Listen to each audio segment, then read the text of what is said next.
કેમ છો મિત્રો? નમસ્કાર, જય માતાજી, હર હર મહાદેવ, જય શ્રી કૃષ્ણ।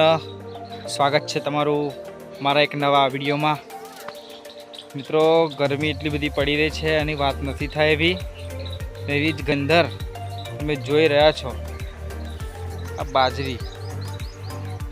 બાજરીનો પાક પાકવા આવી ગયો છે જબ્બર, અને એટલી જોરદાર થઈ છે એની વાત નહીં થાય એવી। આટલી જોરદાર બાજરી તમે નહીં જોઈ હોય એટલી જોરદાર બાજરી થઈ છે।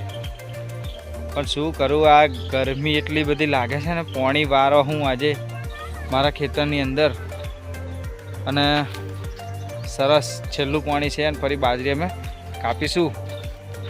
તો તમને મારો વિડીયો પસંદ આવે ને તો મારી આ ચેનલને લાઈક કરજો અને સબસ્ક્રાઈબ કરવાનું તો ભૂલતા જ નહીં। સાઈડમાં તમને ખબર હશે કે પેલી બેલ આઇકન જેવી ઘંટડી આપેલી આવે, એને ક્લિક કરવાનું ભૂલતા નહીં, એટલે સૌથી પહેલાં મારો વિડીયો તમારા સુધી। તો મિત્રો, જોડાયેલા રહેજો મારી આ વિડીયોમાં।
તમને મારો આ વિડીયો કેવો લાગ્યો અવશ્ય કોમેન્ટ કરી જણાવજો, અને વિડીયો સારો લાગ્યો હોય તો ચેનલને લાઈક કરજો, શેર કરજો અને સબસ્ક્રાઈબ કરવાનું ભૂલતા નહીં।